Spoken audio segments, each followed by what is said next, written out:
Bueno, arrancamos entonces con la tercera y última parte de esta clase uno de biofísica. Habíamos quedado en, eh, en cómo los distintos orbitales moleculares daban lugar a distintas eh, diferencias de energía. Ahora bien, por qué y cómo la radiación electromagnética induce transiciones entre distintos orbitales moleculares? Y la idea, para hacerse una idea gráfica, lo que ocurre es que, eh, para que ocurra una transición entre dos orbitales moleculares, el campo eléctrico oscilante tiene que ser capaz de convertir o de llevar a los electrones de la región, desde un orbital hacia otro orbital. ¿De acuerdo? Eso es intrínsecamente lo que tiene que ocurrir. Acá hay un ejemplo de una transición desde un orbital 2s a un orbital 2p. ¿De acuerdo? Si yo tengo el orbital 2s, los electrones con una distribución esférica, y le inicio una radiación electromagnética, lo puede deformar hasta convertirlo en un orbital 2p. Por cuestiones de simetría, precisamente, yo no puedo convertir una esfera en una esfera más grande, por lo tanto, las transiciones de un orbital S a orbital S son prohibidas, ¿de acuerdo? ¿Qué es lo que me define que una transición sea permitida o prohibida? Esto que se llama momento del dipolo de transición. ¿Y qué es el momento de dipolo de transición? No es un dipolo que tenga la molécula, sino que es el dipolo que ocurre cuando yo yo convierto un orbital en otro orbital, un orbital molecular en otro orbital molecular. Numéricamente, la ecuación que la describe está acá abajo, y es la suma en todo el espacio de el estado fundamental por el campo eléctrico que le estamos aplicando. Esto sería ese es el operador dipolo de transición, el operador momento campo, el operador campo eléctrico, perdón, que es para las tensiones inducidas por campo eléctrico directamente, eh, por el estado excitado. Perdón, esto creo que el estado excitado es el estado fundamental, no importa. Pero bueno, es la suma, de todo esto en todo el espacio, es lo que nos va a decir si, qué capacidad tiene el campo eléctrico de convertir el estado fundamental en el estado excitado. ¿De acuerdo? Esta suma puede ser grande o chica, y todo eso va a depender de que este producto sea grande o chico. Y en evaluar esta suma de tres, o este producto, perdón, de tres términos, es lo que está en lo que se llaman las reglas de selección. Lo que me va a decir si una transición la voy a ver, o sea, si la radiación electromagnética va a excitar una transición o no lo va a excitar. ¿De acuerdo? ¿Cómo lo podemos ver? Bueno, gráficamente. Yo lo que tengo es que la densidad de transición, el momento de transición, es una superposición entre el estado fundamental y el estado excitado. ¿De acuerdo? Describe la transición de carga. ¿De acuerdo? Y este dipolo oscilante que produce este cambio es este momento dipolo de transición. Entonces, evaluando este producto, que hay un montón de formas de simplificarlo, no vamos a verlo en realidad en este curso, pero damos un bonito curso de espectroscopía, si quieren sumar, eh, eh, lo pueden hacer. Evaluando los tres términos cómo este opera sobre este y este opera sobre este, podemos deducir si este integrando va a tener un valor grande, chiquito o mediano, y a partir de eso puedo saber si una transición va a tener lugar o no. ¿De acuerdo? Y bueno, los momentos de dipolo de transición son, dentro del marco de una molécula, tienen una posición, ¿de acuerdo? Es la forma de convertir un orbital en otro. Por ejemplo, en el caso del antraceno, que vimos hace un rato, la forma de convertir el HOMO en el LUMO da un dipolo que es paralelo al plano del sistema aromático, ¿de acuerdo? Es una cosa física, dentro del marco de la molécula, el dipolo de transición es tiene una formita y tiene una posición relativa, ¿de acuerdo? Como el dipolo de transición tiene una formita y una orientación relativa, a las moléculas, lo vamos a ver más adelante también, esto es súper importante, no les va a dar lo mismo si la radiación incidente tiene una polarización, tiene una orientación o tiene otra. Yo puedo excitar o no excitar una transición dependiendo de la polarización de la radiación respecto de la posición real de la molécula. Y bueno, este valor es este número, esta integral, es el momento del dipolo de transición y la probabilidad de que ocurra una transición en estado fundamental entre estado excitado y estado fundamental y estado excitado es, de vuelta, el cuadrado de este momento del dipolo de transición. O sea, si puedo evaluar el momento del dipolo de transición, puedo evaluar la probabilidad de que ocurra una transición. ¿De acuerdo? Ahora, ¿por qué dijimos que para estudiar espectroscopía era importante la simetría? Porque la simetría lo que me va a decir es qué tantas posibilidades de que ocurra una cosa hay o que no ocurra una cosa hay.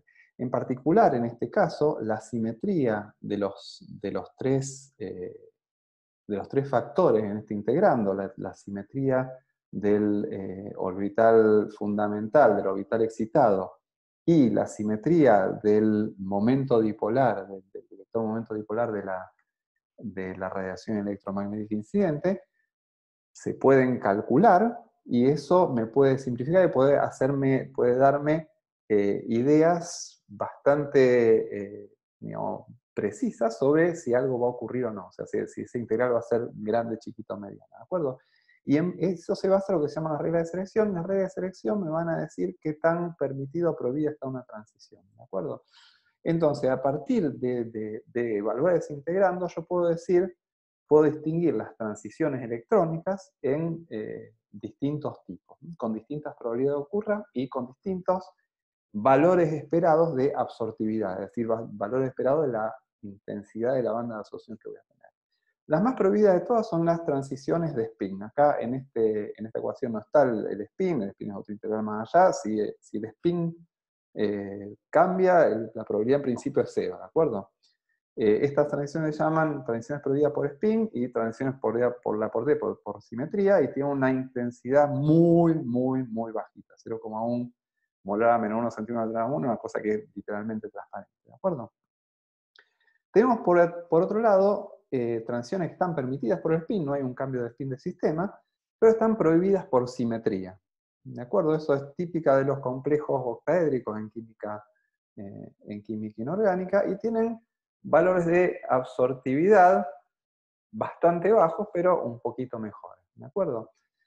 En el caso de las transiciones de vuelta permitidas por spin y que están más o menos permitidas porque no hay tanta simetría en los integrandos, la absortividad puede aumentar un poquito más y cuando las transiciones están permitidas por simetría es cuando vemos bandas de absorción realmente extensas que pueden tener absortividades del orden de 1000 a 1.000.000 de centímetros a menos 1, molar a menos 1 centímetro a menos 1, por ejemplo, para que se den una idea.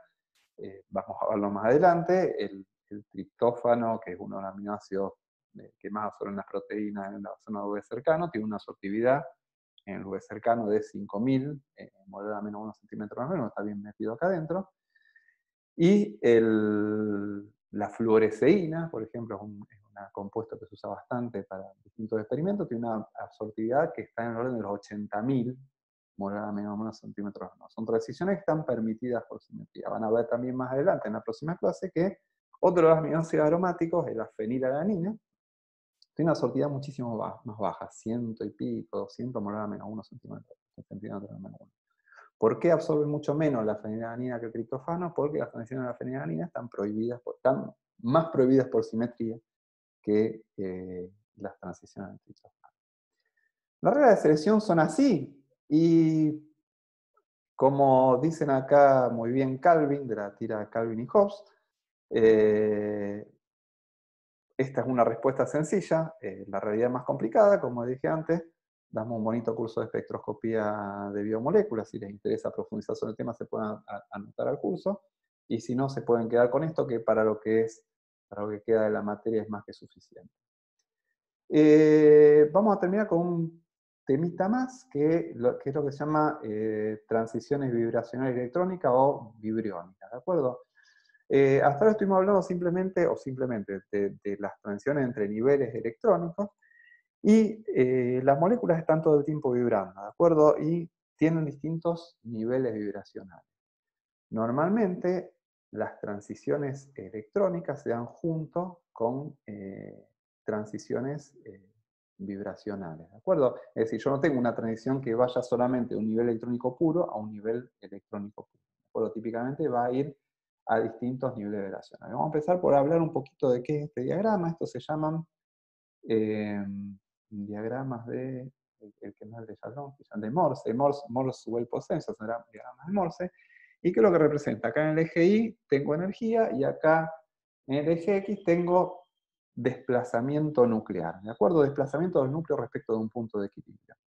Entonces, ¿qué es lo que representa? Imaginemos que tengo una molécula diatómica, ¿de acuerdo? Una molécula de hidrógeno, y la molécula de hidrógeno está en una posición de equilibrio, pero está vibrando siempre alrededor de esa posición de equilibrio. A veces se acerca más, a veces se aleja más, y está todo el tiempo vibrando, ¿de acuerdo? El cero es la posición de equilibrio, y estas son las probabilidades que tiene de irse para un costadito para el otro, ¿de acuerdo? Esto de acá arriba sería el nivel excitado de la molécula de hidrógeno, ¿de acuerdo? Y acá no están graficados, pero la molécula de hidrógeno tiene probabilidad de estar vibrando en un estado o en otro estado, o un estado más excitado más alto. Normalmente la molécula de hidrógeno, como la diferencia de energía, tanto de las vibraciones como de mucho más de los estados electrónicos, es muy grande, a temperatura ambiente, las moléculas están todas en el estado vibracional más bajo y en el estado electrónico más bajo. ¿De acuerdo? Ahora, cuando ocurre una transición, puede ocurrir a cualquier estado vibracional. ¿De acuerdo? Entonces, si las condiciones son las adecuadas, yo voy a poder ver no solamente una transición electrónica finita, sino que voy a poder ver las transiciones a distintos niveles vibracionales. Es decir, yo voy a ver cómo la molécula pasa del estado fundamental vibracional del estado fundamental electrónico al estado fundamental vibracional del estado electrónico excitado primero. O al estado segundo, o al estado tercero, o al estado cuarto. Sí, esto sería probablemente típico del caso de una molécula de hidrógeno. En caso de moléculas más complejas, estos estados excitados suelen dar lugar, esto vamos a hablar un poquito más en detalle más adelante, pero suele llegar a dar lugar a desplazamiento de las posiciones de equilibrio de los núcleos en estados vibracionales, y eso hace que la transición más probable no sea la transición del estado fundamental al estado fundamental vibracional del estado excitado electrónico, sino a un estado vibracional excitado. Y eso hace que la primera transición sea de menor intensidad que las transiciones de mayor energía. Esto que les conté acá se conoce como principio de Frank Condon. ¿Y por qué? ¿Qué es lo que dijeron Juan Carlos Frank y Pedro Condon? No el señor Frank Condon, sino que eran Juan Carlos Frank y Frank y Pedro Condon. Lo que dijeron básicamente es que los electrones se mueven mucho más rápido que los núcleos. Entonces, si los núcleos están felices en equilibrio, en estado excitado en esta posición, y estaban felices en equilibrio en estado basal en esta posición, cuando los electrones se muevan a su nuevo orbital, van a tener mucha más probabilidad de encontrarse acá que de encontrarse acá. Digamos, los núcleos recién después se van a adaptar. Esto lo vamos a ver más en detalle cuando vean fluorescencia y desplazamiento. ¿Sí? Bueno, estas básicamente son las ecuaciones que describen las transiciones vibrónicas. Tengo que estoy mezclando una transición electrónica con una transición vibracional, ¿de acuerdo? Entonces, la probabilidad de la transición va a incorporar un factor más que corresponde a la probabilidad de las transiciones vibracionales entre distintos niveles. Y esto es un espectro real de un aminoácido en acetilfenilalanina. Y acá se ve claramente el espectro digamos, las distintas transiciones vibrónicas, uno esperaría una sola transición, pero electrónica es una sola transición vibrónica, pero esta estructura fina corresponde a distintos niveles de vibración de la fenilalanina. Fíjense que mientras que a temperatura relativamente alta, a 25 grados, esto está bastante desdibujado, a 77 Kelvin, las transiciones se resuelven mucho mejor. ¿De acuerdo? ¿Por qué? Porque a 77 Kelvin eh, la molécula, digamos, se ensancha mucho menos las probabilidades de generar una transición pura de un estado basal a un estado excitado.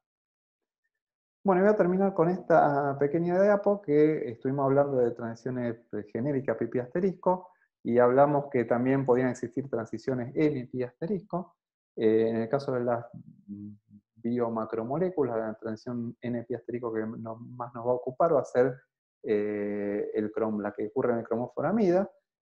Ustedes saben que las proteínas son polipéptidos unidas por enlaces amida y este grupo amida, HNCO, es un cromóforo que tiene un montón de propiedades espectrales que nos van a ser súper útiles para entender la estructura de las macromoléculas. Y lo que tiene es que el oxígeno tiene lone pairs, tiene electrones no enlazantes, y por lo tanto acá no solamente voy a poder ver transiciones pi asterisco en el sistema conjugado NCO, este sistema tiene orbitales pi como los que estudiamos antes, sino que voy a poder ver también ver transiciones desde los electrones solitarios, los electrones no apareados del oxígeno, hacia el sistema pi. Estas dos transiciones ocurren a dos longitud de onda cercanas pero separables y nos dan información, después vamos a ver, sobre la estructura secundaria de las proteínas. Bueno, con esto termino. Acá les dejo la bibliografía de la clase, el capítulo 1 de este libro, Modern Biophysical Chemistry de Peter Shomawara. Y bueno, detenemos acá y en un ratito estoy subiendo la clase.